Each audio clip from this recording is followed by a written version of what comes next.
So the 100 line came out, and it's great. It's bold, bizarre, filled with deeply unpleasant characters in a really fun way. There's like 100 endings. It's kind of this huge project that came together and is, in my humble opinion, quite good in fact. But it also feels bizarre. As a love child of two very similar and yet quite different project leads, Kazutaka Kodaka and Kotaro Uchikoshi, that it would come out like this. Usually, a project that's a collaboration between very distinct visions feels like it would require some sense of compromise or even conflict, depending on how stubborn the lead devs were about their baby, but seemingly a lot of their most notable quirks in writing is still here in full force, uninhibited by any sense of restraint whatsoever. Where the Zero Escape series has branching storyline paths that culminate in like 7 or so endings depending on the game, 100 Line boasts an unhinged 100 endings, where Danganronpa was a series synonymous with trashy, belligerent anime murder excess. Now Kodaka's new project seemingly revels in an opposite kind of agony from usual by making death cheap in the face of the sprawling realities established. It really feels like a game that shouldn't be real, and yet it is inescapably so. To all of those who wanted me to instead play Clair Obscur or Catch Up on Trails or Deltarune or Night Rain, I am sorry. But Filth beckons me, it compels me, and more importantly, I think 100 Line is a really strong case study in exploring these two artists, mostly because you can so clearly see their visions mingle and intertwine into each other through it.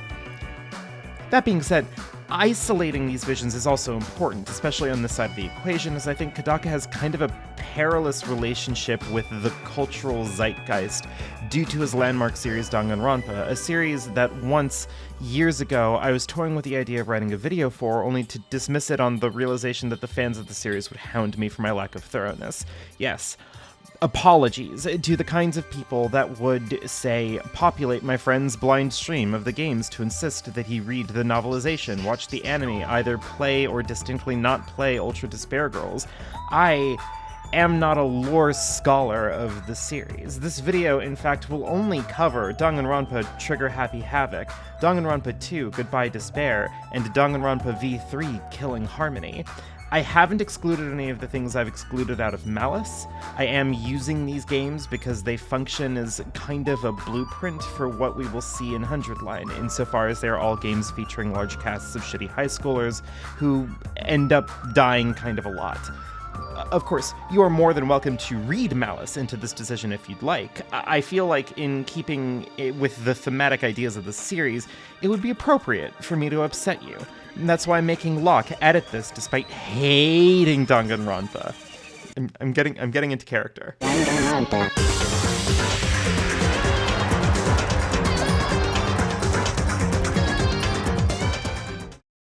So, right out the gate, I'm going to say that the game is initially fascinating as a piece of meta-textual antagonism. What do I mean? So many people are fed up with these games, right? They find them grating, obnoxious, repetitive, full of unpleasant characters, and increasingly convoluted murder cases. Fine. But I would argue that trying to directly engage with these games by trying to measure them against your level of expectation is a fool's errand. Oh, you don't trust me? Respectfully. That is a lot of the issues I see running through parts of the fan base here. People who are, rather than dismissing the series as beneath them, are instead desperate to drag the game into being seen as high art. Serious, introspective titles with characters that are actually quite deep, you see, and I disagree. I mean, yes, sure, there is interesting things to learn about the cast, and that is a deliberate part of Kodaka's work with these games, but that has less to do with the game being good by virtue of the existence of fleshed out characters, and more as a sadistic knife twisted into the back of anyone who grows to like any of them. Here's where I'd open my first case, using Danganronpa Trigger Happy Havoc, a good example as it is both the first in the trilogy, and also the games at their simplest. Absent the context around this series, the game is building more on genre tropes than itself, like it does in 2 and V3. Here, the game is pretty simply constructed. 15 ultimate students are trapped in a killing game, and they must put their wits against each other to solve each case and overcome the mastermind. Early on, you're introduced as Makoto Naegi, the only non-genius at the school, presumably by virtue of winning the lottery and being selected as the ultimate lucky student. Through this early section, you're then introduced to Makoto's sort of acquaintance from school, Sayaka Maizona, the ultimate pop sensation, who confides in you, supports you, positions herself to be your assistant, all of the stuff to really cement her status as the deuteragonist of the story. She is also the first victim in the game. These games have more side content for her than you could ever have space in game to see in full, and barring the post-game character event modes, that is there to better draw the illusion around the game's unfolding mysteries, but also to make each death all the more excruciating.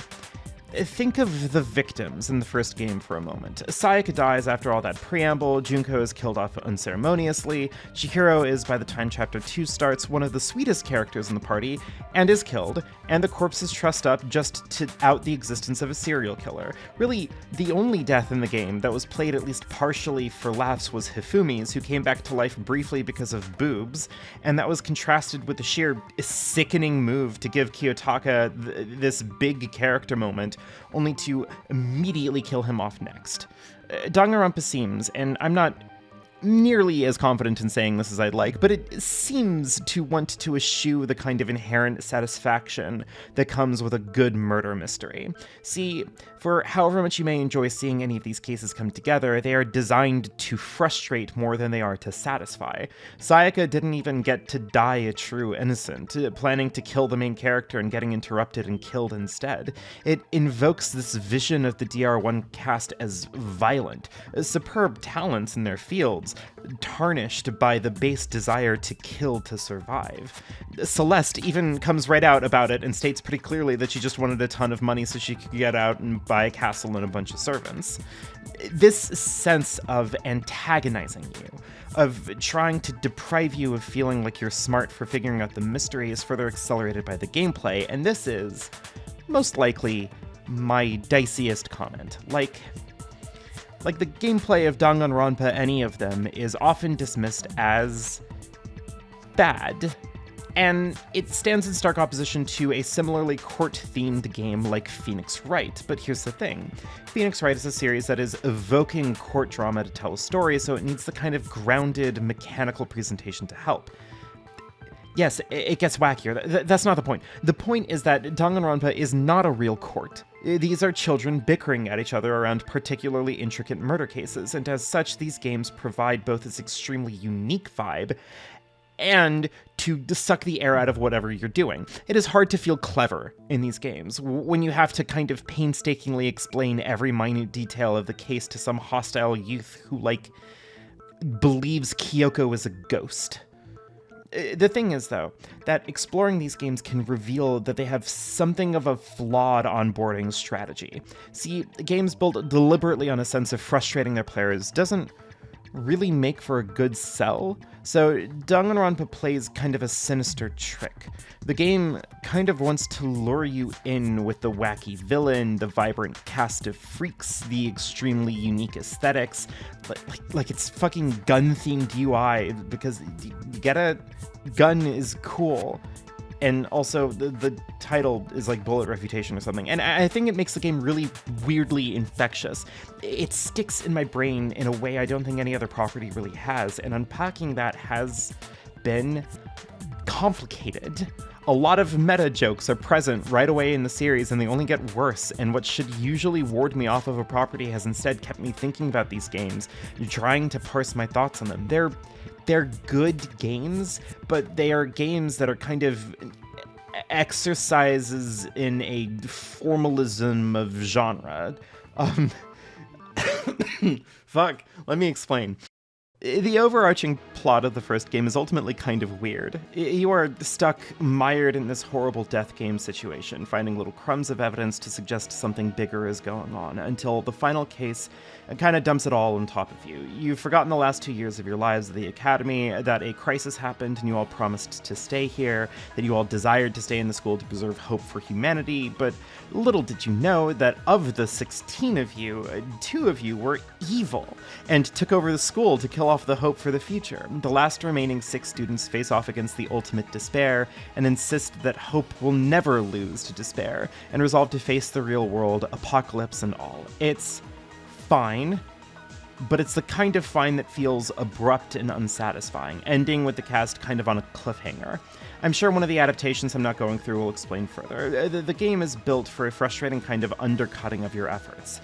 Absent a meaningfully put together puzzle you can fully understand, the game feels like it's fucking with you openly and willingly, too lost in its trashy pleasures to really give you a leg to stand on. As much as I've been rude to the kind of person who needs to see these games as secretly sophisticated and deep, I do at least get why they'd want to go there. There's a void left in these games that feels like you must try and fill it, or else you're left feeling a little like you wasted your time, you know? There has to, in theory, be some kind of depth or meaning to what you just went through, or else why does it exist at all? Honestly, that question kind of haunts the series, because I feel like every answer I can come up with is something of a half measure. Like, my initial reaction is that ultimately the game's endings are the way they are because they just straight up are not supposed to be satisfying. You're not really here to be fed some loose parable about hope overcoming despair. You're here because these characters are wacky, high-flying, bizarre things to witness. Wanting to invest heavily in any given character is ultimately an exercise in self-flagellation, as the games nearly without fail progress to a state where it's hard to really invest in anything that happens, as everything tends to be some kind of bizarre fiction of itself. Like, part of the reason why I've resisted making this some kind of labyrinthine deep dive, outside of the fact that this is part 1 of 3 on a series of videos about 100 Line and not about just Danganronpa itself, is that the game's themes, ideas, even characters are relatively superficial. And I think that that's by design, but it puts us in a weird position where it feels hard to exactly know what to hold on to. I know that something about these games do grip me, do make me ruminate on them for years, but I think it is that I'm watching Kodaka have a kind of sick fun with his work, you know? This maybe isn't the clearest distinction. I do get that I'm waffling. It's been a waffling kind of year for me, but I think maybe things will piece together more with some more context. So, hear me out. In talking about this series to my editor who hates the series, I've kind of recognized an interesting transition in Kodaka's work by the time we get to Danganronpa 2, Goodbye Despair. If Danganronpa the First was a meta-barbing of the detective story, DR2 is a meta-barbing of Danganronpa 1. How much of a meta-barbing? Thank you for asking. Danganronpa 2 reveals the plot twist of the entirety of the first game in the very first chapter. Your memories have been stolen, just like before, and is played out unceremoniously and shamelessly and full of meta-barbing and commentary. We are so back in the unpleasant mines. The game is hinting at what feels like obvious mysteries, unpacking memories, evidence to suggest your past lives together, all the same things you knew from the first game, down to Byakuya being back, but, like, fat. Credit where it's due, this is shockingly not the worst a fat person's treated in a video game. But as it keeps going, there does end up this feeling that something is off. Monokuma is back, revived seemingly from the last game, and he seems to keep yapping about some kind of secret organization responsible for the end of the world, like he's trying to gently coax you all onto his side in some kind of grander war. The reveal of this is similarly absurd. That you're all trapped in a simulation, that Byakuya is not the same guy, that Chiaki is a video game abstraction that was here to help the players on the path to graduation, a system designed to replace their original consciousnesses with their time here in this game, learning, presumably, to be good under the tutelage of Usami, only for it to have been co-opted by a virus that's like AI Junko. We have her here. in glorious PSP 3D, and honestly, put a pin on this one, we'll get to it. Wait, not that kind of pin, Usami. The 15 students in this game aren't ultimates like the first game. Sort of. They were, but they were also broken and corrupted by Junko when they were in school together, and turned into extensions of her will, an arm in the apocalypse that befalls the world with an extremely stupid name. Locke, don't make me say it. Fine. The biggest, most awful, most tragic event in human history. He just puts a bunch of Monokuma faces on landmarks. Look, this does help prove my point about this game being ridiculous and sort of hostile. Okay. In finding this out, you finally discover that our main character, this game's mystery ultimate, isn't just a part of the reserve course, a bunch of students with no talent who were accepted for the brand recognition, essentially, but was instead experimented on until he was remade into a completely different person whose talent was cultivating talents. The game's final twist here is honestly is good enough that I'm gonna have to return to it later. I think the twist here works better than the first one, but it ends with the reveal that all the dead from this game are still kind of alive, just comatose, and the survivors will find a way to bring them back, even if their selves, their bodies, and their memories may have been severely altered during their time as despairs.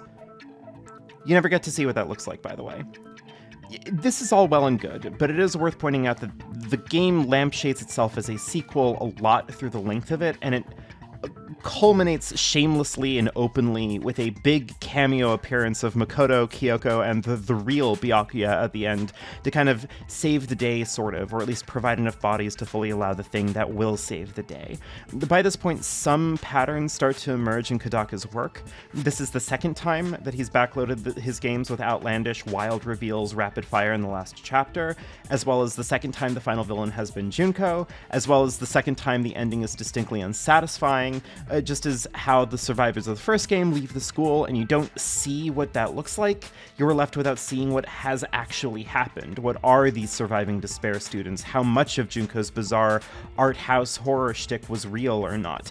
Nagito did, as we've seen earlier, graft her arm onto his own body in hopes of making some kind of Nagito Verocelot thing happen after all. I think this may be a good point to highlight how like comically broad and bizarre the game takes itself. The tragedy, the butchering of the students at Hope's Peak Academy, the almost comically overwrought images presented to showcase such brazenly forward things, like talking about mass suicide and necrophilia. It all kind of augments the position that the games are weirdly hateful. Not like the way that the real world is hateful, but more that it's building up these big reveals in such a way that feels kind of like they're mocking you for getting invested in the first place. Actually, the world has ended out there. There's no reason to even want to escape. Actually, the whole world is a video game, and you have horrific body horror waiting for you, and also Hajime's personality is obliterated, so he'll just die for real. I think that looking at the cold facts about these games can leave you in the dark, make you feel like you are, at best, engaging in some kind of twisted experiment in formalism, like I said earlier. Like in its best light, I would argue that it shares a kind of specific similarity with JoJo's Bizarre Adventure. I will explain. JoJo's Bizarre Adventure, a shonen manga and anime series that is pretty well known, trust me, is kind of a weird, exciting beast for the genre. We've seen action in shonen. We've seen characters get killed or beat up or go through horrific violence, but I would argue that JoJo's perspective on violence is one of logical extreme points. Far be it for me to call JoJo's the first gore-fest shonen, but what it actually accomplishes with this is that it pushes the idea of violence to an aesthetic and logistical extreme. A classic example would be in Part 5, when Bucciarati is fighting Pesci, whose power is that he can phase his fishing line through anything he wants, basically, and is trying to kill Bucciarati by fish-hooking his heart and pulling it out of his body. Bucciarati has the power to put zippers on things, so obviously he unzips his body apart to hide where his heart is in it, making it too hard for Pesci to find it. It's It's not even the most visually violent scene in the series, but it's emblematic of the series, and as it essentially canonizes bodies and viscera as resources in their expansive, complicated puzzle fights. In a similar vein, Danganronpa is pushing at the trappings and restraints of the genre. Detective stories, anime, all of it. They don't half-ass anything. You are trapped with people who are bizarre, weirdly horny, and at times wildly horrible to be around as logical endpoints of any of these established tropes. It leaves the environment of these games in a kind of perplexing sickness. They are intoxicating in that you just don't see a lot of fiction that looks and feels and talks like this. It's filth, but it's exuberant filth. A bizarre anomaly of a series of games. And yet, what is the point of it all? Whatever, it's filthy, it's daring, it's experimental and interesting, but each time there's this weird, unsatisfying coloring to the endings, like Kodaka kind of doesn't know how to end things fully, perpetually using the same lack of closure as before, the same kind of bizarre twists made to antagonize you. Why? Why does the series stick the way it does? Is there something is there somewhere he's going with this? So let's talk about...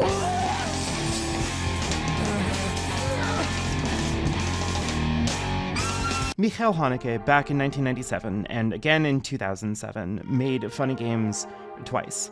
According to an interview, his vision was to make the film something of a commentary, a scathing condemnation of audiences for going to slasher films and wanting to see them. What is left on the table is weird. He was very nervous about seeing it because these films have something of a harrowing reputation, and I had already seen Seventh Continent, which is one of the most depressing films I've ever seen in my life.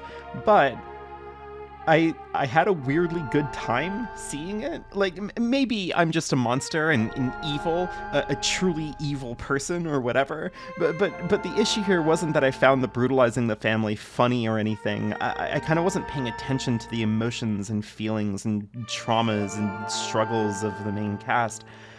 I was focusing on our boys, on how they're able to comment on and explore the boundaries of their fictional space. You know, they famously rewind the movie when the wife goes off script because they have total control over the situation, control granted to them by the writer. It becomes weirdly captivating to see them work, operate in a way that contorts the logic of the world around them because why not?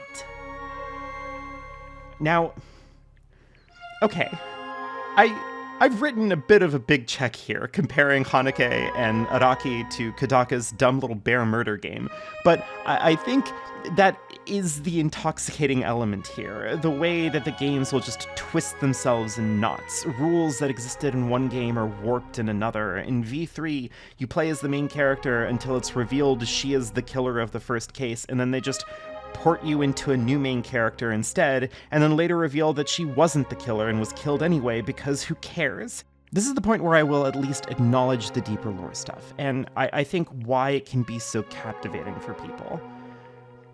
I haven't looked at much of it, that's outside of the purview of the video, but I can understand the series' construction to be the sort that would compel people to find answers.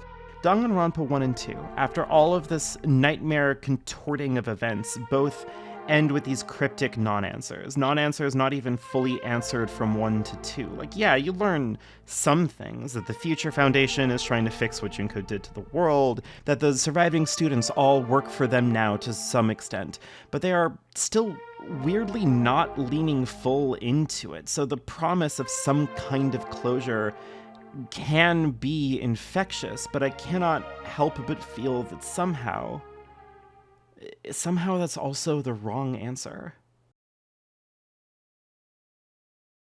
I was told many times that I needed to engage with the supplemental material to properly understand Danganronpa V3 Killing Harmony. The people who said that are wrong. And not only did I understand it just fine, like it's just a story, people are way too precious about this sort of thing, but it also helped make everything click together. It too falls into all the similar trappings. The cast is gaudy, outrageous, downright unpleasant. Monokuma is back, but he now has 5 mono children, and they're awful, obnoxious, grating presences in the story. The game fast tracks that their memories are stolen, that they are forced to play this game, that the world is over, and on and on and on, until the very last case. Standing here, exposing the mastermind of this particular title, Tsumugi reveals a much more comprehensively bizarre twist. This is all fiction. There are fictional characters playing a season of Danganronpa for an audience of presumably real people, broadcast to a peaceful society that is taking bizarre thrills in people offering up their lives, their identities, to be made into Danganronpa students. They have been modified and messed with and twisted around like dolls, made into puzzle pieces for a real-life fictional killing game, shown video proof of their past selves joyously bragging about wanting to join, about hoping to be the killer, about winning, about ideas for characters they have. If we could possibly argue that Nagito was Kodaka's idea of a fan of Danganronpa infiltrating his game, then V3 is a game populated entirely by the fans of his work. Fans of the trashy, violent, monstrous affair. Fans of despair, sure, but fans of seeing that despair be overtaken by hope. The same childish fable from the very beginning. Over and over again. More killing games, more student bodies, more betrayals. And it was here that one of the major elements clicked for me. You are not alone in being subjected to Kodaka's sadistic will. At every turn, with every unpleasant twist reveal, with every grating, monstrous comedy bit and barb and revelatory, brutal murder, you are among the surviving students made to bear this nightmare. Monokuma, Junko, the Mono Kids, the organizers and overseers of the game's fiction are having a blast, tormenting you, sure, but the surviving students are similarly tormented. It's at its least clear in DR1, where the big reveal is fully nested in the game's fiction, in its premise. It's absurd, but the audience is an audience of fictional people being forced to watch your struggles. DR2 complicates this somewhat, but its metafictional element is still firmly within the boundaries. Sure, they're in fantasy, VR, but real simulation, but the consequences of the decisions bear real weight to their bodies back in the game's reality. Here, Isn't there something to seeing Shuichi here learn that he used to want this, willing to give his life to be some kind of murder detective or whatever lame idea he had brought to the table? What we've done essentially is pull this game into a truly mind-bending puzzle. All at once we are watching a piece of fiction that is saying that real, by the merits of the game's premise, people consented to get their lives, their names, their identities overwritten by their wacky flashlights that do brain damage on you, and are now fictional personalities and characters written by people who work at Team Danganronpa, the real-life creators of this game, and these fictional characters are now inhabiting real bodies. Remember that pin I mentioned? So okay, DR2 is a complicated creature, in that it is, as we've discussed, similarly a lampshading destruction of the first game up until it wraps all the way back around to rehash the conclusion of the first game, complete with the returning heroes, complete with a digital return of Junko Inoshima, and the final challenge is ultimately following their plan to save you all. It really is on some level. It really is, on some level, a have your cake and eat it too kind of game. DRV3 cannibalizes both of these games instantly and totally and mercilessly, down to the heroic turnabout victories at the end of both previous main series titles.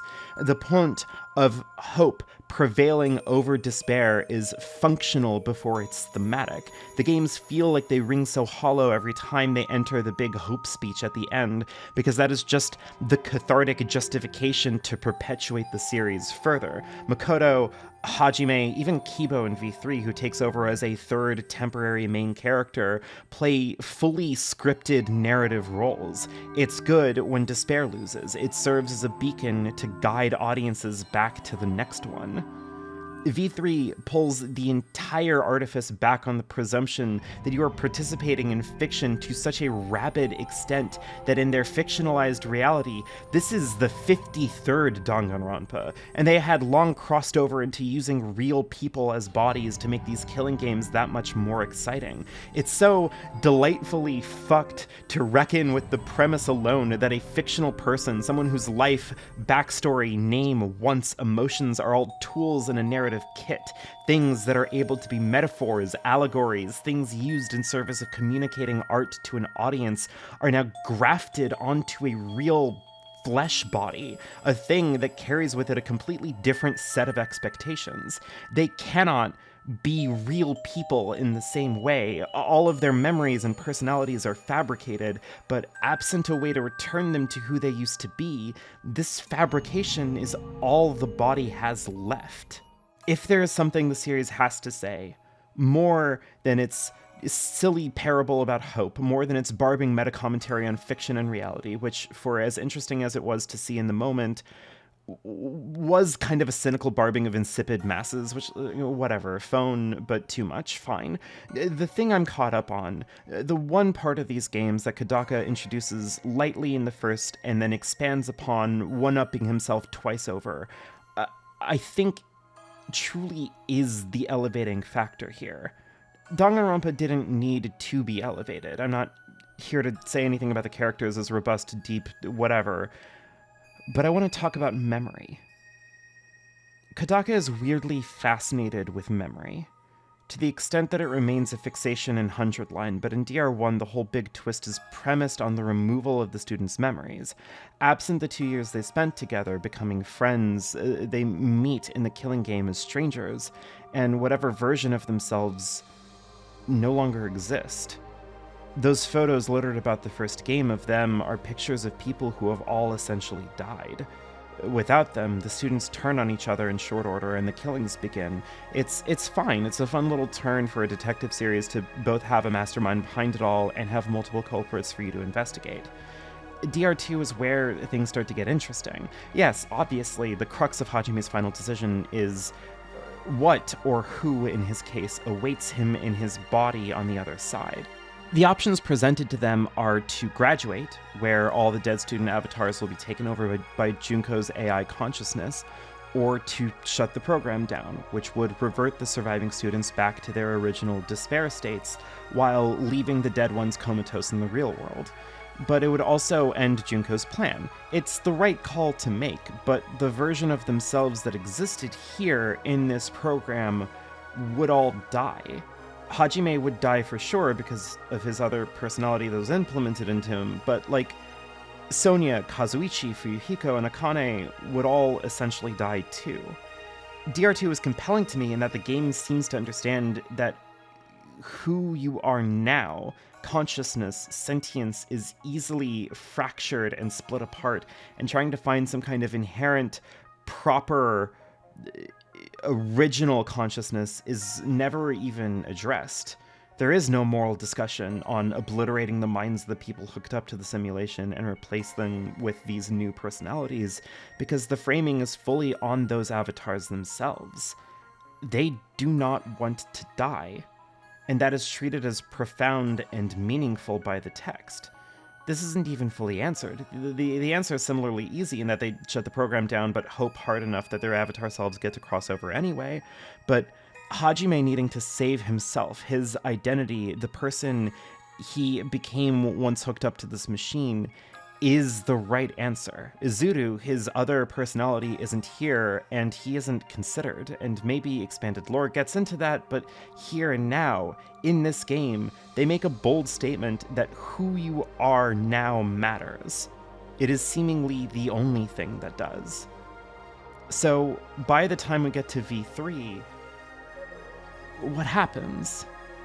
There is no other self to even pretend to have dignity about. These fictional memories, these characters Tsumugi penned, have been given life.